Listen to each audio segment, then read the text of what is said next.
Welcome, brave souls, to the chilling depths of horror and detail, the realm where the shadows whisper ancient secrets and nightmares come to life. Today we're going to share some trip horror stories. First story, Road Trip to Hell. Are we there yet? I can't wait to see Granny, said my son in an excited voice. Not yet, buddy, not yet. We still have quite the long drive ahead of us. Oh, don't worry. We'll get there soon. Me, my wife, and two sons were going to visit my parents in Edmonton. It was quite a long drive as we lived in the Fairbanks, so we had to stop and rest every now and then. We were all quite excited. I remember the last time I saw my mother was over 2 years ago. As I was driving, it started snowing more and more until eventually we were in the middle of a blizzard. I decided to stop the car so we could sleep for a while. I was driving for 7 hours after all. Thick fog started to set in as I started to steer the car to the side of the road when my nightmare began. As I was steering my car to the left, I saw a humanoid figure standing in the middle of the road. My son was the first to notice it. "Dad, watch you." Bang! I passed out for what seemed like 3 hours. When I woke up, I saw blood all around me. The car split in half. I turned around to see a sight that would haunt me for the rest of my days. I saw the lifeless body of my eldest son split perfectly in half. I broke down, crying as the insides of my son spilled all over the car seats. What is this nightmare? What did I do to deserve Thais? I said to myself while breaking down in tears. Amidst all the chaos, I overlooked the fact that the other half of my wife and child was somewhere. As I was drowning in trepidation, I was fearing for the worst when I heard my son's cries coming from down the road. "Mommy, Daddy, help!" A smile was drawn on my face. One of my boys was still alive, with all the cuts and pain from the crash. I carried myself out of the car and started limping towards the direction of the noise.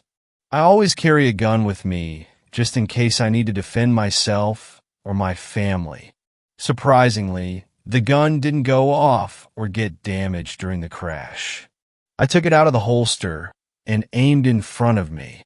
The blizzard got stronger as the fog got thicker.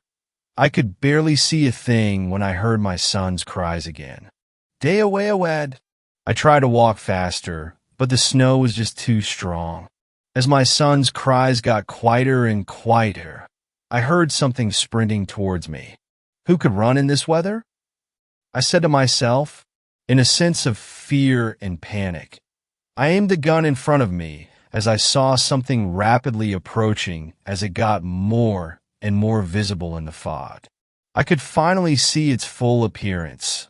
Its hideous, twisted face, the horns sticking out of its head, and its massive claws. As it unleashed a chilling screech, I had no time to react. I put my finger on the trigger as it leaped at me with its mouth wide open. Bang, bang, bang. It collapsed in front of me as I fired the third shot. What is that thing? I asked myself. As my brain was processing what had just happened, I heard another demonic screech. Ready to kill, I already had my gun aimed in the direction of the noise, but it was different this time. I could hear the sounds of flesh being torn apart as a woman screamed her lungs out. All of a sudden, I heard my son's voice. "Mommy, leave her, you evil monster." Oh Lord. That was Stephanie. I walked as fast as I could towards the noise when I finally saw them. I saw one of those things devouring the now dead corpse of my wife as my son tried hitting him with a stick. In a panic, I aimed my pistol at the creature, steadied my hands, and pulled on the trigger. Bang, bang, bang. What the hell? I saw the gunshots bounce off its skin like it was rubber. It stood up and grabbed my son by the neck as it ran away while releasing another screech. I couldn't process what had just happened. I was perplexed. I was drowning in powerlessness. I felt a sense of misery. I put my gun up to my head, closed my eyes, and put my finger on the trigger. I was about to pull it when I heard, "Dad!" I opened my eyes, and I saw my son standing right in front of me. I hugged him as hard as I could when all of a sudden, Kia! I felt him being snatched out of my hands as one of the creatures leaped at us and took him. Realization hit me. If they didn't kill him 2 minutes ago, how do I know they'll kill him now? I picked my gun up from the ground and went in the direction the creature went in. I kept on walking for what seemed like hours. The blizzard eventually stopped, but thick fog still blinded me. I eventually got tired and went into the forest. I gathered some tree branches and shot them to start a fire. I sat near the fire to warm up. After being worried, stressed, and terrified for so long, I finally felt a sense of calm wash over me. I remembered that I had my phone in my pocket. I called 911 immediately, but instead of hearing the usual 911, what's your emergency? I heard a language I could not understand over the phone, followed by my son's cries. The calm I felt disappeared in an instant. I was hopeless, powerless, lost in my own thoughts. Why is this happening to me? To us? I felt more anxious than ever when I heard my stomach growling. I saw a rabbit running around near me. I grabbed it, took a sharp rock from the ground, and killed it. I guess this is my dinner now, I said to myself as I was skinning the rabbit. I sit alone, anxious, lost, and hopeless. I wanted to write this not to keep people up at night, but to warn them of this. I don't want anyone to experience what I experienced. I will probably be dead by the time someone sees this, but if I am still breathing, I will be sure to keep everyone updated. Second story. I took a solo road trip across America. Something followed me. Have you ever heard about the guy who lives in a tent in Yosemite National Park? I can't remember anymore if I read an article or saw a documentary, but the story goes like this. This man was totally done with life. Depressed, hated his job, couldn't see a point in being alive. He drove out to Yosemite to kill himself. I don't know why jumping off a mountain was his suicide of choice, but whatever floats your boat, I guess. Anyways, the story goes that he got there late in the day, climbed up a mountain, found a steep cliff, and got ready to jump off. By the time he got up there, it was real dark, and I don't know if he was scared or wanted more time to prepare, or he just wanted to be able to see that the drop was deep enough that he would surely die, but he decided to wait until morning. When he woke up, he saw a glorious pink sunrise seeping across the park. The lights splashing the trees, the chorus of birds greeting the day, the stunning mountain views around him, the crisp morning air in his lungs. Anyways, he decided not to kill himself. Because in that sunrise, he saw the beauty of nature, the beauty of life, the beauty of the park. So he decided, hell, I won't kill myself. I'll just stay here. If I remember right, he works temporary jobs half the year, which nets him just enough cash to enjoy the other 6 months of the year in Yosemite, sleeping in his tent, reading books, hiking, and truly enjoying his life. I wanted to start with that, just in case anybody reading has never experienced the transformative power of nature. I fell in love with it young. I was a Girl Scout from ages 6 to 16, and I know some troops just do the lame stuff, sewing and selling cookies, but my troop leader was obsessed with giving us the full Scout experience. Gender be damned. We went on campouts, learned how to make fires, survive with nothing in the woods, how to pack a backpack for a long trip, how to dig a hole to shit in, which plants will give you a nasty rash, and which ones are safe to eat in a pinch. Here's a wilderness survival fun fact for you. Did you know that often, when somebody dies of dehydration out on a trail, their water bottle still has water in it? That's because they try to ration the water, to only drink a sip every hour, or something, but the thing is your body can't do anything with just a sip of water. It won't save you. When you're dehydrated and lost, you should drink as much of your bottle as you want if you don't take anything else from this story. Take that. I never drove out to a mountain to kill myself and then change my mind because of a sunrise, but nature has saved my life in other ways. I've made a lot of lifelong friends on hiking trails, people from all different walks of life, brought together by a simple appreciation of a good, dense forest. I actually have a group of buddies. We call ourselves the Trail Hounds, because our noses are always to the ground trying to sniff out new places to hike, which is cheesy. I know we camp out together a few times a year. Even with college, we'd rearrange our weekends, skip classes, blow off dates, whatever we had to do to get out to the woods together. They're all like family to me, which is probably why my blood family, my mother and father, namely, were so surprised when I announced my solo trip across the country. Don't you want to take a trail hound or two with you, Joan? My father asked. I had just graduated with my bachelor's degree, and after doing the math on my last tuition payment versus the amount I had saved from my shitty part-time job I'd, miraculously, maintained for all 4 years of college, I had a pretty solid chunk of money left over. My parents advised me to invest it or keep saving for an eventual down payment on a house, but I figured fuck it, the world is ending. I'm buying a van and driving west. When I was growing up, we never had money for travel. I'd explored just about every corner of the Great Smoky Mountains, but I'd only seen stuff like Yellowstone, the Rockies, or Yosemite in photographs. I thought, I'm 22, I'm done with school. I have some cash, let's fix that.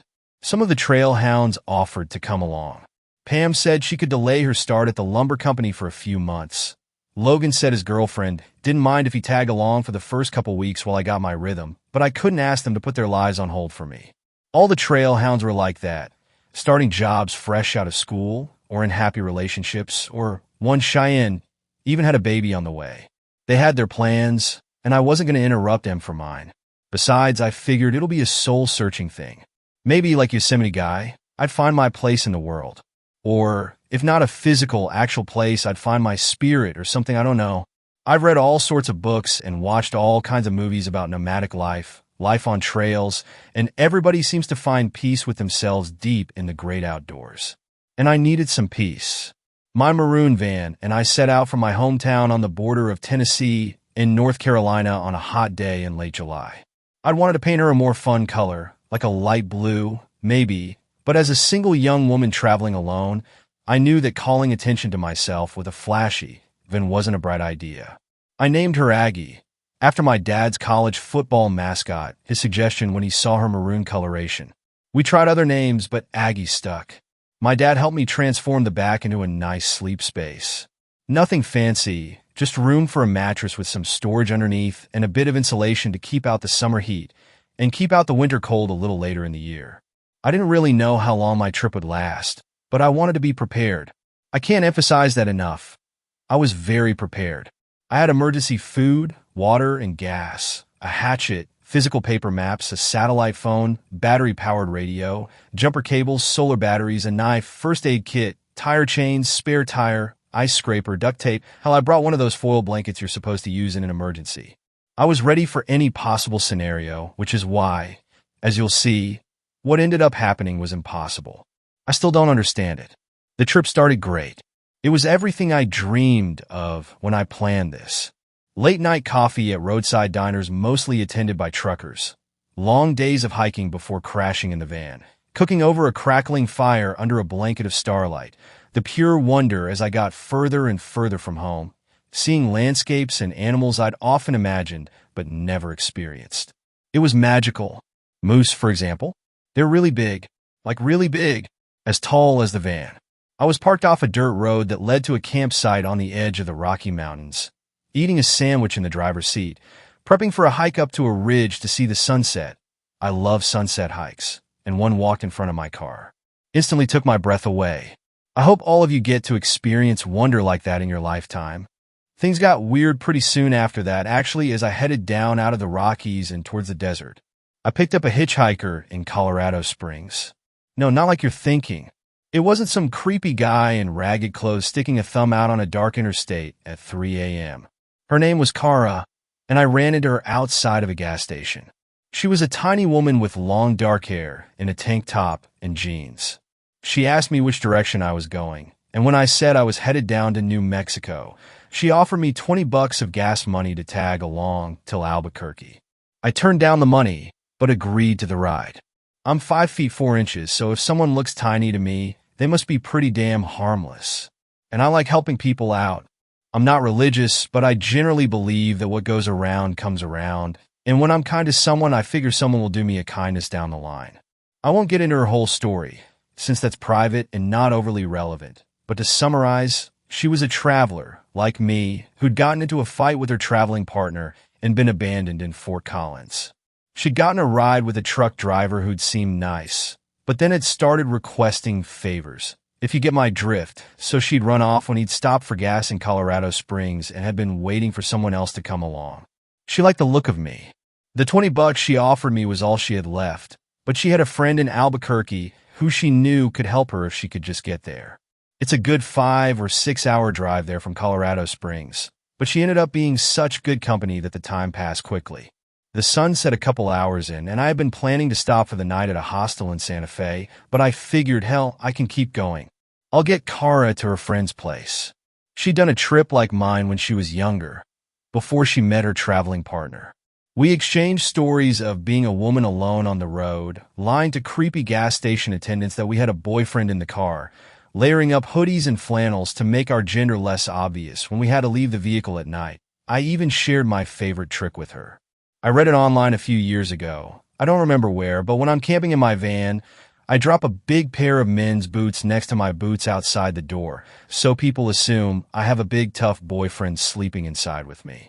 I stole a pair of my dad's old work boots, ones he didn't need anymore.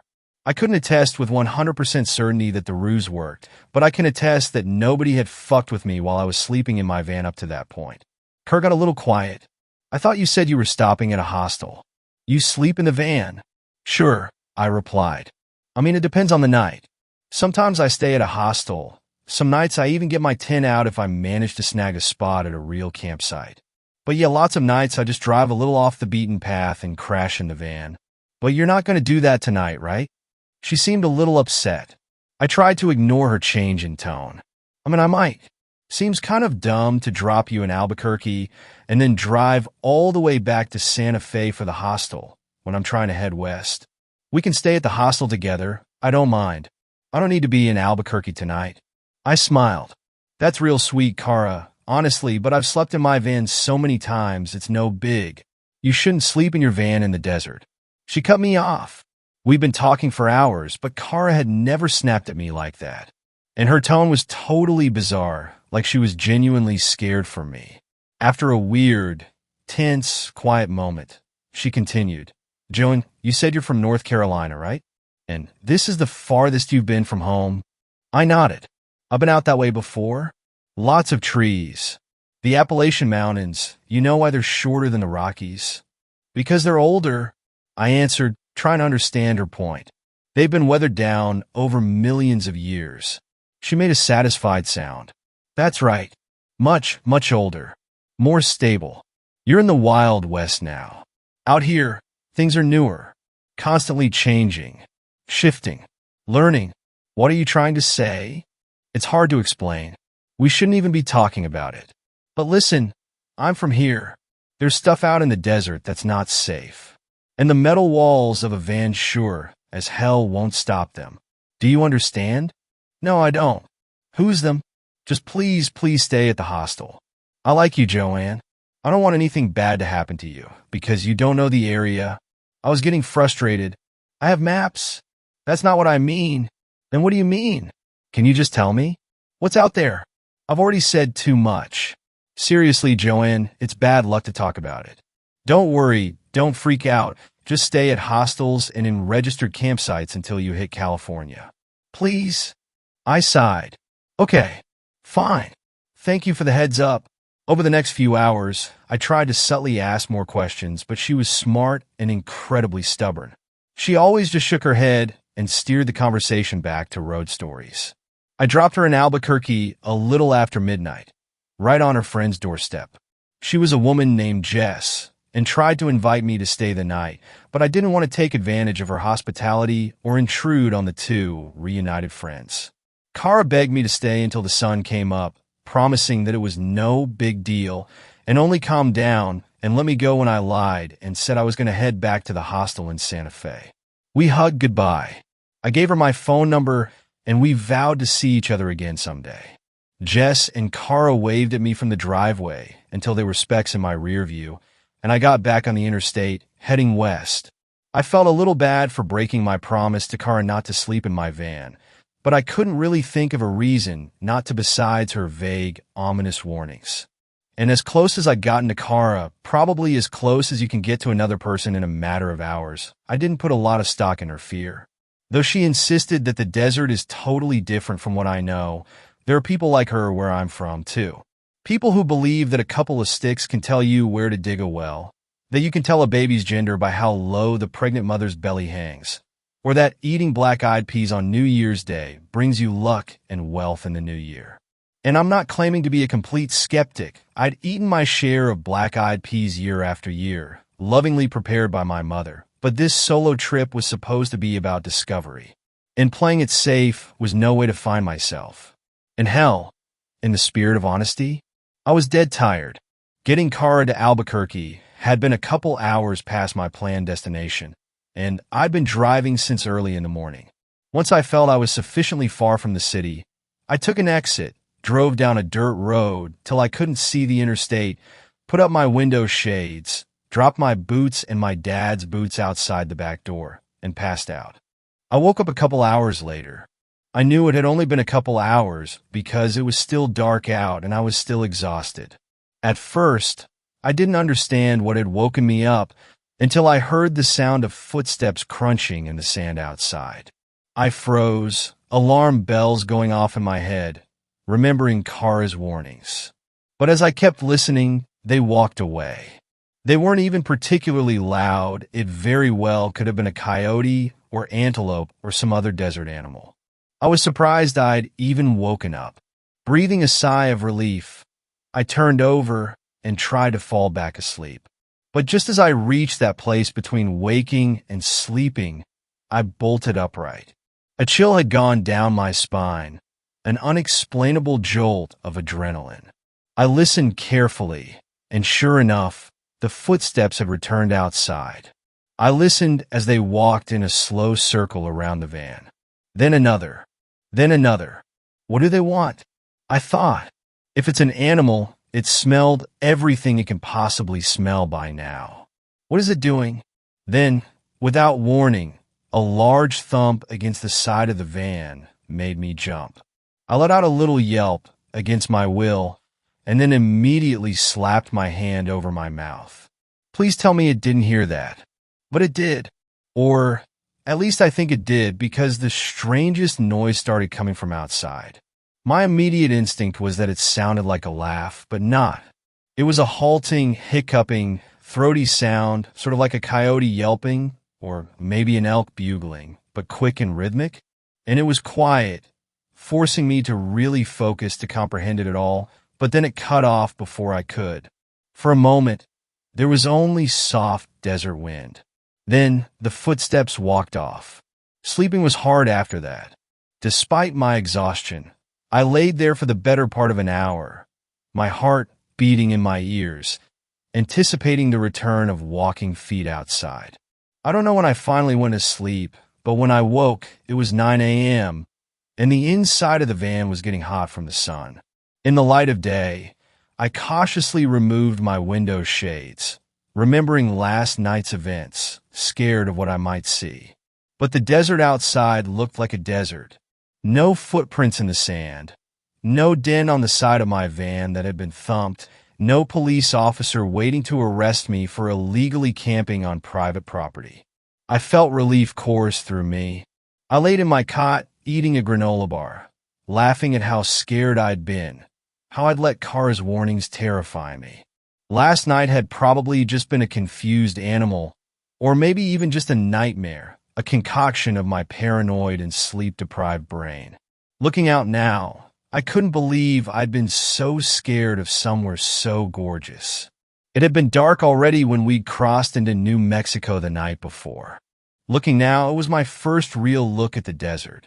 The bright yellow sand was dotted with shrubs and cacti. In the far distance, I saw a beautiful mesa, like something out of a painting, striped red and orange and rich dark brown. I took a few pictures to text to my mother when I had service again. Eating done for the time being, I stretched, ready to get back on the road. I opened the back door of the van. My boots had moved. A chill ran through me. The night before, I swear I dropped them with the heels towards the van, the pairs right beside each other. Now, they were about a foot from the back door, facing it as if two invisible people were standing there staring at me. It made me feel uneasy. Why would somebody move my boots? It must have been the person messing with me last night, right? Well, very funny. I quickly put my shoes on and threw my dad's in the back, hopped in the driver's seat, and peeled out of there. I wasn't going to wait to see if the prankster was still around. Though I got a bit of a later start than I wanted, it was a good day. I made a few stops at places Kara had mentioned to me that I wanted to check out, a turquoise store where all the jewelry was hand-carved, pretty but expensive, a restaurant that sold antelope burgers tasty, before ending the day with a beautiful hike up a mesa to watch the sunset. The trail was totally empty, which I was initially pleased by. The empty parking lot meant I could spend the night there without causing any problems. And there's nothing worse than noisy tourists ruining your quiet contemplation of nature.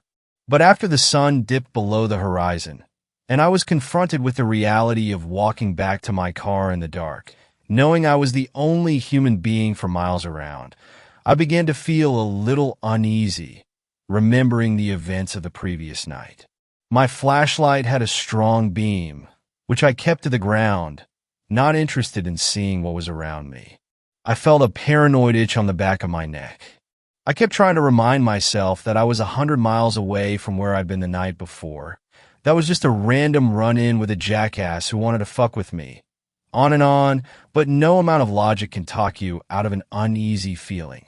At one point, I swore I heard footsteps crunching behind me, but every time I stopped to listen, the footsteps stopped too, and I realized it must be my own feet scaring me. Nothing else made sense.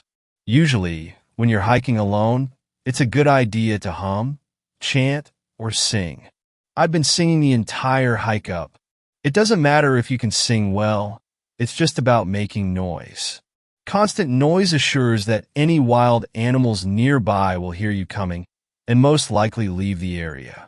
Most animals only attack when startled, so if they can hear you coming from far away, you won't scare them. They won't feel the need to defend themselves, and everything is just a whole lot nicer for all parties involved. But that night, I couldn't bring myself to make any unnecessary noise. Usually, I love hiking at night. It's a great opportunity to look at the stars, especially in the desert like this where there are no trees. But I walked as quickly as I could back to the van, dwelling on nothing, the feeling on the back of my neck never going away. When I got there, I dropped my boots outside and immediately shut and locked the doors. I breathed a sigh of relief, feeling as if I'd just escaped from a chase with a murderer, though I'd shined a flashlight behind me a few times and seen with my own eyes that nothing was pursuing me. I put up my window shades and ate some cold leftovers from earlier. I had been planning on cooking a nice dinner over a fire after my hike, but now inside the van, I couldn't bring myself to get out. It was still only about 9 p.m., so I read a book on my cot by the light of my flashlight until I eventually fell asleep. I woke up in the night, again, to footsteps around the van. I started shaking. Something about this thing, energy, presence, nightmare, something about it made me feel like a kid again, terrified and small, unable to protect myself. The footsteps circled the van, then circled again, and again. I lay completely still. It thumped against the van's side, making the whole vehicle shake, but this time, I was ready. I didn't yelp. It felt like a minuscule victory. But then it thumped against the other side of the van, then the front, then the back doors. It was like a barrage from all sides, like a group of people were trying to get in, trying to break the doors down. I bit my tongue as the thumping got louder, closer together, making me realize this can't just be one thing. It was all around me. How can one thing surround a van? After about 10 minutes, it got so bad that I thought the van might actually cave in around me. The banging was so loud. Aggie was shaking so bad, they had to be making dents out there. I gritted my teeth. No matter how scared I might be, I wasn't a kid, and I could defend myself. Mustering my courage, I yelled out, "Stop it."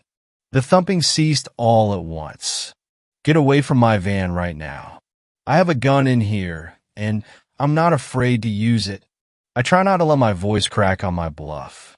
I had a hatchet and a knife, but a gun was the one thing I wasn't equipped with on this trip. I knew how to use one, but I never took the classes or got the license, And the last thing I wanted was to get pulled over in another state and caught with an illegal firearm in my van. The person or people or thing outside was quiet for a moment. And then it or they or whatever made that noise again. The hiccuping, laughing, jolting noise. It was all around me, much louder than the first time. It was such a horrifically unnatural noise. I can't believe I compared it to a coyote or an elk. No animal I've ever heard could make a sound like that. So choked and wheezy and wet, and I don't know how to say it in words, but I know I'll never be able to get it out of my head. Panic rising in my chest, I kept talking. I'm serious. Leave now. The sound died down. I heard the footsteps start to circle my car again. They stopped short by the back door. Then I heard them getting farther away. It worked. My intimidation worked. I was overjoyed for about 5 seconds.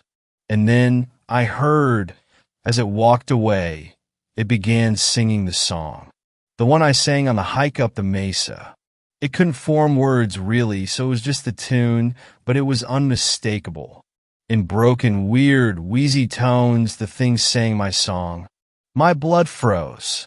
It had been watching me. It was the same thing from the previous night. There was no denying that now. I don't know how, but it had followed me here. It had seen me hike. It had followed me back to the van.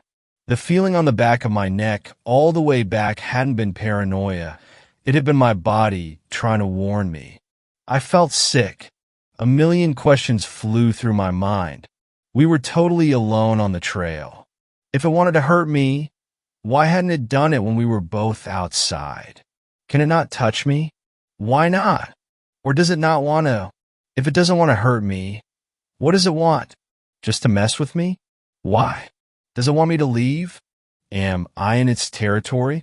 But how can one thing have territory that expands over 100 miles? I thought back on Kara's words. I wish she had given me her phone number instead of the other way around. I needed help. I had no idea what was going on. I guess I could call my parents or one of the trail hounds, but they'd probably just think I was crazy and ask me to come home. I laid awake until the sun came up. I took off the window shades one by one, intensely studying my surroundings. If something was out there, following me unless it was invisible, I would see it. It's a desert. There aren't trees to hide behind. But I saw nothing. I really had to grab my boots. Everything looked normal outside. I took deep breaths. I counted to 3, then threw the back doors open. I reached down to grab my boots. One of each was gone. What? One of my boots and one of my dad's boots was totally gone. I looked around, thinking maybe they'd just been moved like the night before, but I didn't see them anywhere. I had another pair of shoes, some sneakers, which I threw on instead, leaving the pairless shoes in the back under my cot. If I got out and looked, maybe I could find the other 2, but that was a risk I wasn't willing to take. I could buy new boots. I drove away, hands gripping the steering wheel, knuckles turning white. I stopped for coffee to combat my exhaustion, then tried to figure out what to do with myself. I was too on edge to really enjoy any of the things I was planning to see that day. But after my coffee, my head cleared a bit, and I remembered Kara pleading with me to stay at the hostel instead of in my car. That was the problem. I realized, whatever it was, it wanted me alone in my van. I decided to stay at a hotel that night, no matter how expensive. With a plan, I felt much better, and though I was running on only a handful of hours of sleep, I managed to have a pretty good day. I continued to slowly snake west, visiting a national monument, a tourist trap that claimed to have real alien remains, and finally reaching the part of Arizona where saguaro cactuses grow. I never knew a cactus could tower above me, could live for hundreds of years. The beauty of the saguaros reminded me why I went on this trip in the first place, to experience new and incredible things to help me feel at peace. With newfound clarity, around 7 p.m., I began looking for a nearby hotel. I spotted a La Quina off the interstate and decided it would do just fine. A nice-looking lady with her hair in a high bun was manning the desk. I asked if they had any available rooms. "Let me find you something," she said with a smile. "Any specific requests?" "Just a standard room. Whatever's cheapest," I replied. "How many nights?" "Just one." She nodded. "Hopefully you can get some good sleep." Did I look that bad? So wrecked that she had to comment on it? "I've been sleeping in my van the past couple of nights." I explained. "It's been a little rough." I saw her expression change, just barely. Her eyebrow dropped a centimeter. Her lips tightened. "In your van? Around here?" I shifted uncomfortably. "Further east, more towards New Mexico. Just off dirt roads, that kind of thing." Her smile dropped altogether. "Get out." "What?" "Out. Now." I was astonished. "Excuse me? We don't have a room for you. Leave. Keep driving." I felt tears prick the back of my eyes. "Please, I need somewhere to stay. Charge me anything you want." She leaned over the counter, speaking to me with quiet intensity. "Listen, I'm sorry, but I can't have that here. I just can't. Get out." "I don't know what you're talking about." Now she was getting upset. "Don't lie to me. We both know why you haven't been sleeping. I'm not letting you bring that to my hotel. Get out." I tried to put on my sweetest, most polite voice. "I'm not trying to bring you anything but business, ma'am, I promise." She shook her head. "It doesn't matter if you try or not. I can see it now. Its mark is all over you. If you stay here, it'll come, and I'm not letting that happen. One of them here, that's the last thing this town needs." "What is it?" I desperately whispered. "We shouldn't be talking about it." She bluntly replied. "Now get out. Keep driving. Leave the desert." "I can't. I can't keep driving. I'm too exhausted." "You can, and you will. Now get out before I call security." There was no use in arguing any further. Just like Kara, she wouldn't talk about it. I drove around for hours, stopping at every hotel and motel, regardless of cost or how shitty it looked. Nobody would give me a room. Some wouldn't even let me through the front door. I guess that Miss La Quinta had called around with a description of me. I felt cursed, outcast from society. I couldn't get a hotel room. I couldn't keep my eyes open long enough to drive all the way out of the desert. It was hundreds of miles in every direction. In a last resort, I pulled into some dirt right off of the interstate to try and sleep. My hope was that, since I was right off the road, where people were constantly driving by, the thing might leave me alone. I didn't put my boots out. I just put in my window shades and laid down. In the back of my mind, I knew this was a shitty idea. Even if the thing didn't get me, I could get in trouble with the police for sleeping in my car on a random pull-off. You're not really technically supposed to sleep in your car on public property, the exception being rest stops, and even then it varies from state to state. Maybe I'd get arrested and could sleep the night in jail. The thought was actually a little comforting, which would have been funny if it wasn't so sad. I also worried about not being able to sleep due to constant traffic noise. But when it started to get late, and it approached 24 hours since I last slept, the cars passing were a gentle lullaby that lured me to dreamland. It didn't last. Of course not. It couldn't be that easy. When I woke up, I first noticed that it was silent outside. No road noise. I guess even the interstate doesn't have very much traffic when it gets to be late enough. And then I heard them. Those stupid footsteps I had gotten so used to listening for. I immediately reached for the hatchet I kept under the passenger seat, clutching it to my chest. I didn't give AF anymore. I was ready to kill this thing for some sleep. I listened as the steps circled the car 3 times. On the second time around, it began singing my song. A chill went down my spine as I realized it was better. The thing's singing was getting better. It was still clearly not human, but it was a better imitation. What the hell? I remembered Kara's words. Out here, things are newer, constantly changing, shifting, learning. I waited for the thumping to come. By now I knew the pattern. It was watching me, following me, listening to me, and copying me. It wanted a reaction. I wouldn't give it that. Once the thumping started, once it was all around me, and I had no chance of missing, I'd jump out with the hatchet. I don't give a shit what this thing was. It couldn't follow me if I cut it in half. It kept circling. I waited. All at once, I heard the screech of metal as the thing began pushing my van. I fell off my cot to the van floor. That was not what I expected. And worse, the van actually moved. Somehow, this thing had gone from weakly thumping against Aggie's side, giving me a little scare, to being able to fucking shove a 5,000-pound van across sand. What was this thing? How was it getting stronger? Suddenly, I realized that I had nothing outside, no boots, nothing to protect. The interstate was still close. If I jumped into the driver's seat now, I could floor it. I hadn't gotten much sleep, but I'd gotten enough. I'd drive all the way to California. I'd watch the sun rise from the beach. I'd wake up from this nightmare. Frantically, I began searching for the keys. I kept them on a hook above the cot for easy access, but in the first big shove, they'd fallen somewhere. I dug through the pile of blankets on my cot, then began clawing around under the bed, waiting to feel the cold metal of Aggie's key. Outside, the noise of the van being shoved further out into the desert was deafening. Motionless rubber tires being forced to carve through sand made a loud, sickening crunch.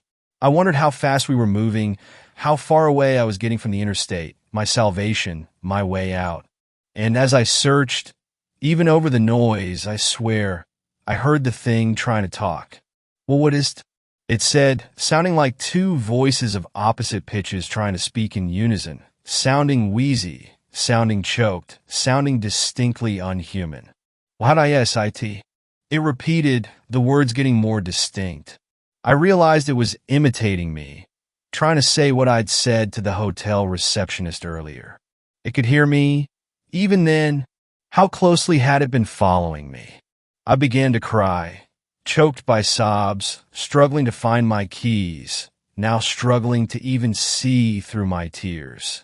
Hearing me cry, the thing stopped its sick imitation and started up with its horrific laugh, all around me, just as loud as the shoving.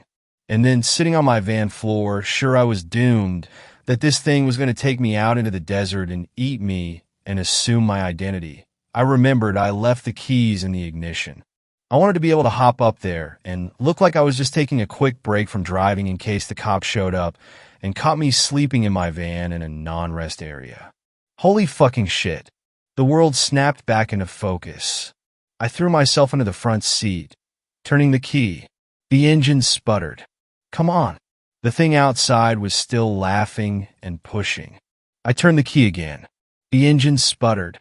Aggie, please, for F's sake. I turned the key. The engine came to life. I gasped a sigh of frantic relief.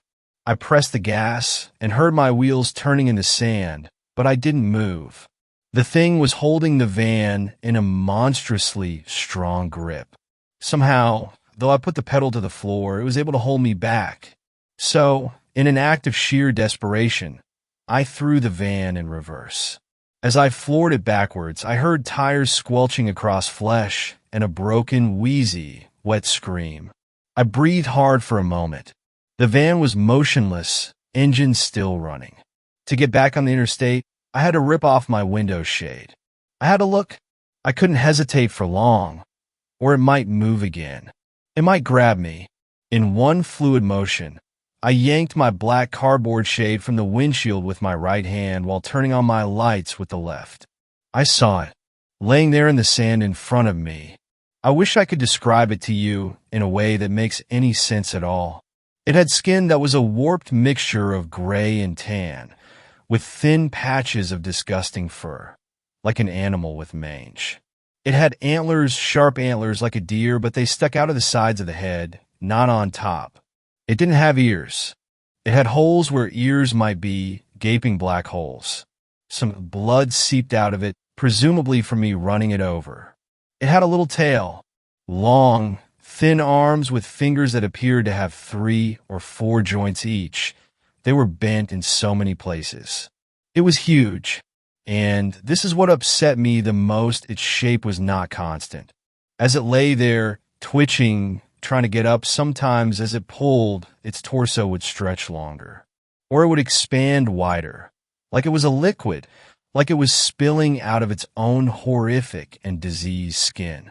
I only looked for a moment, but I can still see it every time I blink. I have a photographic memory for this one specific moment of my life. On its left foot, it wore my father's boot. On its right foot, it wore mine. I didn't stay to watch it stand. I took a sharp left and drove through the sand, quickly but carefully, making sure not to run down any saguaros on my quest to get back to the interstate. I don't know if I went the fastest way, because I wasn't sure what I was doing or which direction I'd been pushed, but it took me almost 20 minutes to find a road again despite the fact that I was pushing 80 miles per hour. That thing had pushed me into the middle of nowhere in a matter of minutes. I drove all the way to California. I didn't make it to the beach by sunrise. The thing assaulted me around 2 a.m., and it was 7 hours out of the desert. But when I began to see palm trees, I cried again, heavy with exhaustion and terror and relief. I must have looked like a lunatic, standing knee-deep in the ocean, wailing. I was planning on going to a car wash next, but when I examined Aggie, she was spotless, like the thing had called its blood back to its body somehow. I shivered at the thought. I had a few more issues on my cross-country solo trip, but nothing like that. I haven't experienced anything like that since, and I hope I never will. I did get a call from Kara, though. She apologized for taking so long to call me, expressing that her old traveling partner had taken her cell phone when he abandoned her in Fort Collins, and she was just finally able to buy a new one. We caught up. She let me tell her about the thing. I know she thought it was bad luck to talk about, but I also knew she was the only person who would ever believe me. She said she was sorry I'd been through all that and earnestly promised to see me the next time she was around the Great Smoky Mountains. I said I'd do the same if I was ever around Albuquerque. She grew very serious. That's not a good idea, Joanne. What? Aren't you still there? Did you have a fight with Jess? No, I'm still here. But you shouldn't come back. Ever. A chill went through me. Oh. Don't worry, Joanne. Nothing is going to happen to you, as long as you stay away. Drive up the coast. Oregon is beautiful this time of year. You can go east from there, yeah? I grew a little sad, thinking of the gorgeous saguaros, the colorful mesas, things I barely got to appreciate because I was so consumed with fear during my time in New Mexico and Arizona. I can't believe I can never go back. Kara was quiet for a moment, then spoke with intensity. Let me put it this way, Joanne. It lives for a lot longer than you do. It's always learning, and it never forgets a scent. I did end up going the long way around. I got to see Yellowstone, Mount Rushmore, all kinds of stuff I'd only seen in movies. I really did find myself, in a way. I learned what I'm capable of. I learned to put the bad memories behind me, to make room for better ones. I met lots more people like Kara, people who I came to call lifelong friends, much like the trail hounds. I laughed, I cried, I took 1,000,000 photos and sent them to everyone I knew. I think everyone should take a solo trip at least once in their life. It's the first time I really felt like my own person, totally separate from my family, my history, my friends. Just stay away from the desert. Or if you really want to see it, and it is beautiful, listen to the locals. Stay in a hostel, motel, hotel, with a friend, whatever you prefer. Just don't sleep out there in your van.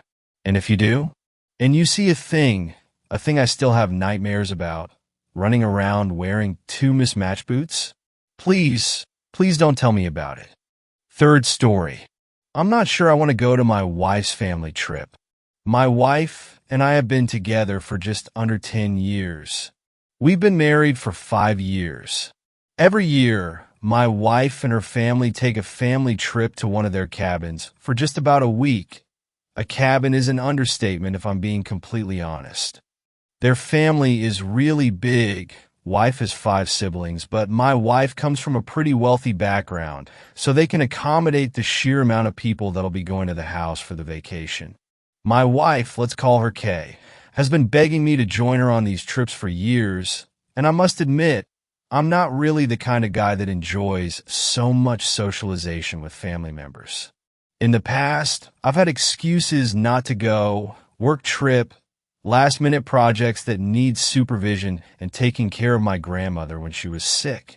However, I'm completely free this year, and I'd hate to tell her I don't want to go because I don't really want to see her family for that long. The problem is, I'm not exactly fond of Kay's family, and I have a feeling that it is a mutual sentiment. They've always struck me as very eccentric people based on what I've seen alone during holiday dinners and get-togethers. Her parents' home has their walls plastered with strange murals, and there are statues that almost feel real. The help around the house feel like living robots, catering to Kay's mom, their mistress. I know I sound absolutely crazy right now, but it is the genuine truth. Her parents alone are strange enough. They have a habit of petting my hair, complimenting my face, touching my face, etc. And even though I have brought it up many times with Kay, she just dismisses it as them showing their new son some extra love. Her siblings are no better, and I'd rather not go into detail about how weird they all make me feel.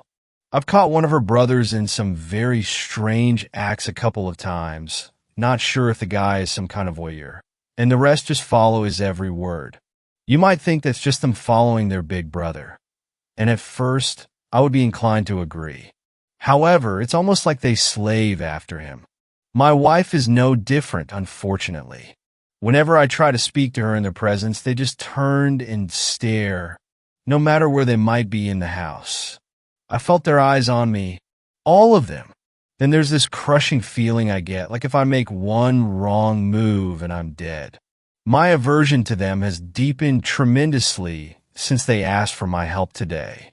My mother-in-law had asked if I could possibly assist with the renovations of the bedroom on the second floor of their home, along with playing part-time caretaker for her husband.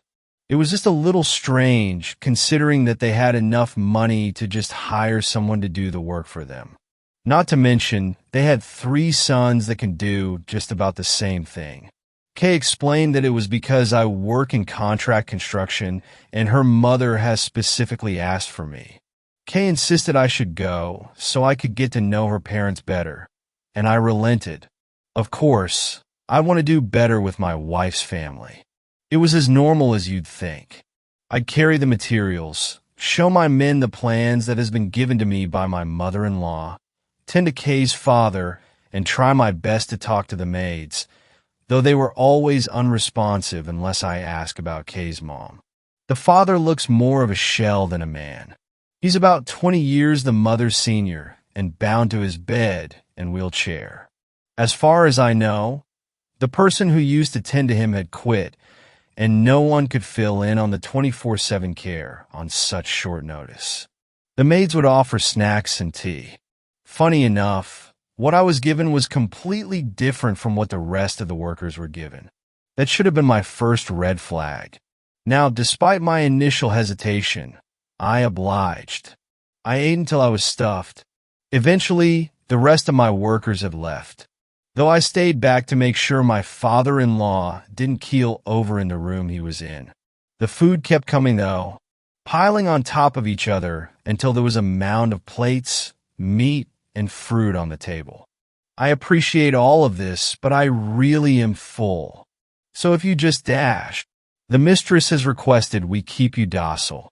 Their voices were monotone, with these smiles that were quite literally almost plastered on their faces. Docile? Who says those kinds of things? I pondered. Full? Sure. Satisfied? Maybe, but docile? Where exactly is the mistress? I asked in hopes of finding Kay's mother, to try to tell her that her staff really was spending too much of their time seeing about me, as opposed to the rest of the house. The mistress has matters to attend to. She has requested that we keep you docile. There it was again, with those plastered smiles and eyes that were so sunken, almost as if they were quite literally sewn on. But that's nonsense, you would think. Anyone would think I was overreacting, but the word docile kept repeating in my head. Why wouldn't I be? Docile, docile, docile. There was the nausea again, the feeling that everyone was watching me. The maids with their quirked lips as they stood and waited for me to turn my back and bring me more food. The house was so quiet that I could hear my labored breathing and the shifting of my clothes as I tried to get up. Docile, docile my ass. I needed to leave. The maids were gone, likely to bring me another plate of the food they insisted on bringing, per the mistress and all her damn requests.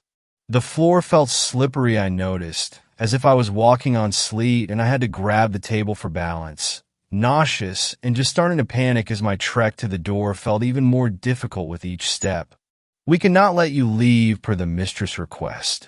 She has requested we keep you docile. I know. I started shouting at them, and it left a ringing in my ear. I couldn't hear much of anything besides my heartbeat and my shouting. The room began to smell. No, it began to stink. I smelt rotten fruit and decayed stench of meat and tasted the bile that threatened to be retched. The aftertaste in my mouth was horrible, as if what I had eaten wasn't a carefully catered meal, but literal decayed carcass. What does she want me so fucking docile for? My head was pounding so much I had to close my eyes and feel my way blindly for the main door. I collapsed on the floor, hearing those maids say the same thing over and over. The mistress has requested.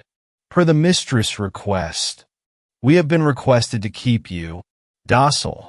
I threw up over myself, coughing and borderline crying, clutching at my stomach, hearing myself way too much. My breathing, the pounding in my heart, the rustling of my clothes and those damn maids behind me. How can I possibly explain the pain I felt as I retched on the floor? The fear I felt when I heard a metallic sound hit the ground.